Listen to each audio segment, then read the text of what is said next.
TV 24 news ವಾಹಿನಿಗೆ ಸ್ವಾಗತ. ದಲಿತರು ಕಾಂಗ್ರೆಸ್ನ ಪೊಳ್ಳು ಭರವಸೆಗೆ ಒಳಗಾಗಬೇಡಿ. ಕಾಂಗ್ರೆಸ್ ದೇಶದಿಂದ ಸರ್ವನಾಶವಾದರೆ ಸಂವಿಧಾನ ಉಳಿಯುತ್ತೆ ಎಂದು ನಗರ ಶಾಸಕ ಬಸನಗೌಡ ಪಾಟೀಲ್ ಯತ್ನಾಳ್ ಹೇಳಿದರು. ನಗರದಲ್ಲಿ ಮಾಧ್ಯಮದೊಂದಿಗೆ ಮಾತನಾಡಿದರು. ಬಾಂದ್ರಾದಲ್ಲಿ ಅಂಬೇಡ್ಕರ್ರನ್ನ ಸೋಲಿಸಿದ್ದು ಯಾರು? ಕಾನೂನು ತಿದ್ದುಪಡಿಗೆ ಮುಂದಾದಾಗ ಅಸಹಕಾರ ಮಾಡಿದ್ರು. ನೆಹರು ಬಾಬಾ ಸಾಹೇಬ್ರ ವಿರುದ್ಧ ಅವಹೇಳನಕಾರಿಯಾಗಿ ಮಾತನಾಡಿದ್ದಾರೆ. ಅಮಿತ್ ಶಾ ಹೇಳಿಕೆ ಕಟ್ ಮಾಡಿ ಬೇಕಾದಂತೆ ಉಪಯೋಗ ಮಾಡ್ತಿದ್ದಾರೆ. ಬಾಬಾ ಸಾಹೇಬ್ರಿಗೆ ಭಾರತ ರತ್ನ ಕೊಟ್ಟಿದ್ದು ನಾವು. ನೆಹರು, ಇಂದಿರಾ, ರಾಜೀವ್ ಗಾಂಧಿ ತಾವೇ ಸ್ವತಃ ಭಾರತ ರತ್ನ ತೆಗೆದುಕೊಂಡ್ರು. ಅಂಬೇಡ್ಕರ್ಗೆ ಭಾರತ ರತ್ನ ಕೊಡಲಿಲ್ಲ. ಬಾಬಾ ಸಾಹೇಬ್ರು ಪಾರ್ಥಿವ ಶರೀರ ತರಲು ವಿಮಾನ ವ್ಯವಸ್ಥೆ ಕೂಡ ಮಾಡಲಿಲ್ಲ. ಅವರ ಕಾರು ಮಾರಾಟ ಮಾಡಿ ಅವರ ಪಾರ್ಥಿವ ಶರೀರ ತರಲಾಯಿತು. ದೇಶದಲ್ಲಿ ಸನಾತನ ಧರ್ಮ ಉಳಿದ್ರೆ ಸಂವಿಧಾನ ಉಳಿಯುತ್ತೆ. ಬಾಂಗ್ಲಾದೇಶದಲ್ಲಿ ಇಸ್ಲಾಂನಿಂದಾಗಿ ಸಂವಿಧಾನ ಉಳಿಯಲಿಲ್ಲ. ಅಮಿತ್ ಶಾ ಹೇಳಿಕೆಯಲ್ಲಿ ತಪ್ಪಿಲ್ಲ. ಹೇಳಿಕೆ ತಿರುಚಲಾಗಿದೆ ಎಂದಿದ್ದಾರೆ. ದಲಿತರನ್ನ ಇಷ್ಟೇ ವಿನಂತಿ ಮಾಡ್ಕೋತೀನಿ.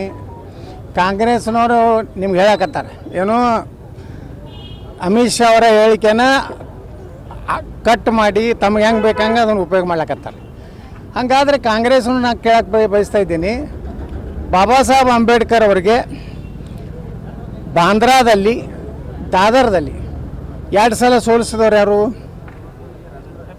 ಬಾಬಾ ಸಾಹೇಬ್ ಅಂಬೇಡ್ಕರ್ ಅವರು ಕೆಲವೊಂದು ಕಾನೂನುಗಳನ್ನು ತಿದ್ದುಪಡಿ ಮಾಡಬೇಕಂದಾಗ ಸಹಕಾರ ಕೊಡದೆ ಜವಾಹರ್ಲಾಲ್ ನೆಹರು ಎಷ್ಟು ಉದ್ದಟದಿಂದ ಮಾತಾಡ್ಯಾರಂದರೆ, ಬಾಬಾ ಸಾಹೇಬ್ ಅಂಬೇಡ್ಕರ್ ಅವರು ರಾಜೀನಾಮೆ ಕೊಟ್ಟರೆ ನಮಗೇನೂ ಆಗೋದಿಲ್ಲ ಅನ್ನುವಂಥ ದುರಂಕಾರದಿಂದ ಮಾತಾಡಿದಂಥವ್ರು ಯಾರು? ಜವಾಹರ್ಲಾಲ್ ನೆಹರು. ಬಾಬಾ ಸಾಹೇಬ್ ಅಂಬೇಡ್ಕರ್ ಅವರ ದೆಹಲಿಯಲ್ಲಿ ಅವರು ನಿಧನರಾದಾಗ ಅವರಿಗೆ ಒಂದು 10x10 ಜಾಗ ಕೊಡಲಾರ್ದವ್ರು ಯಾರು?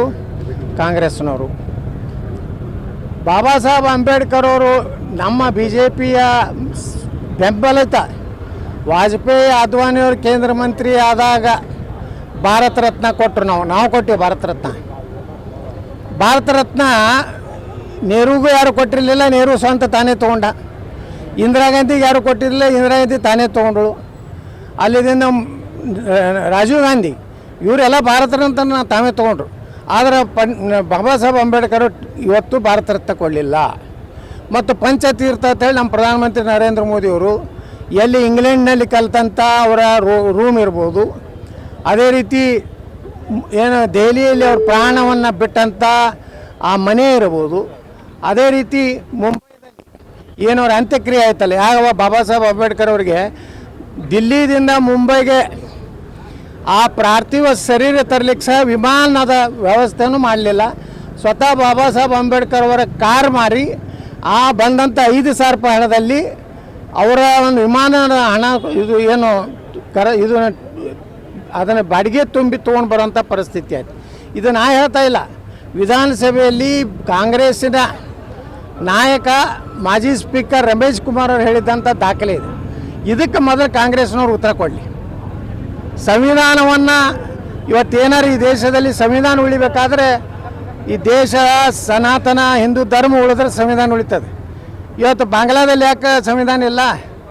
ಇವತ್ತು ಪಾಕಿಸ್ತಾನದಲ್ಲಿ ಯಾಕೆ ನಮ್ಮ ಸಂವಿಧಾನ ಇಲ್ಲ? ಅಲ್ಲಿ ಇಸ್ಲಾಂ ಯಾಕೆ ಬಂತು? ಇದಕ್ಕೆಲ್ಲದಕ್ಕೂ ಉತ್ತರ ಕಾಂಗ್ರೆಸ್ ಹೇಳಬೇಕಾಗ್ತದೆ. ಕಾಂಗ್ರೆಸ್ಸು ಇವತ್ತು ಬಾಬಾ ಸಾಹೇಬ್ ಅಂಬೇಡ್ಕರ್ ಅವರ ಸಂವಿಧಾನವನ್ನು ಒಪ್ಪಿಲ್ಲ, ಕೇವಲ ಪುಸ್ತಕ ತೋರಿಸ್ತಾರೆ. ಆದರೆ ಇವತ್ತೆಲ್ಲ ಜಾರಿ ಮಾಡಿದಂಥದ್ದು ನರೇಂದ್ರ ಮೋದಿಯವರು. ಅಮಿತ್ ಶಾ ಅವರು ಏನು ಹೇಳಿಕ್ಕೆ ಹೋಗಿದ್ದಾರೆ ಅಲ್ಲಿ?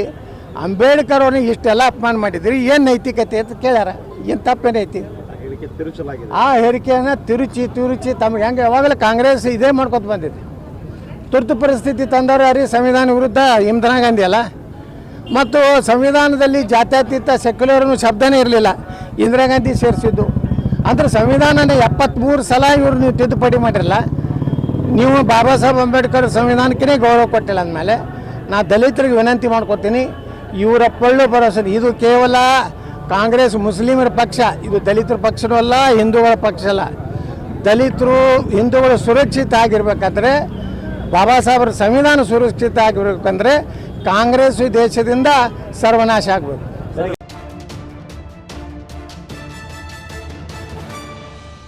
ಕನ್ನಡಿಗರ ಮೆಚ್ಚಿನ ನಿಮ್ಮ ಟಿವಿ 24 ಕನ್ನಡ ನ್ಯೂಸ್ ವಾಹಿನಿ ಇದೀಗ ಟಿವಿಯಲ್ಲಿ ಲಭ್ಯ. ಕರ್ನಾಟಕ ಮತ್ತು ದೇಶ ವಿದೇಶದ 360 ಡಿಗ್ರಿ ಸುದ್ದಿ ಹಾಗೂ ಉತ್ತರ ಕರ್ನಾಟಕ, ಬೆಳಗಾವಿ, ಬಾಗಲಕೋಟೆ, ಧಾರವಾಡ, ಹಾವೇರಿ, ಗದಗ, ಬಿಜಾಪುರ ಜಿಲ್ಲೆಯ ಕ್ಷಣ ಕ್ಷಣದ ವಿವರವನ್ನ ಪಡೆಯುವುದಕ್ಕೆ ಟಿವಿ 24 ಕನ್ನಡ ನ್ಯೂಸ್ ವಾಹಿನಿಯನ್ನ ಲೈಕ್ ಮಾಡಿ, ವಿಡಿಯೋಗಳನ್ನ ಶೇರ್ ಮಾಡಿ, ಕಮೆಂಟ್ ಮಾಡುವ ಮೂಲಕ ನಮ್ಮ ವಾಹಿನಿಗೆ ಸಹಕಾರ ನೀಡಿ ಮತ್ತು ಚಾನೆಲ್ ಅನ್ನ ಸಬ್ಸ್ಕ್ರೈಬ್ ಮಾಡಿ. Thank you.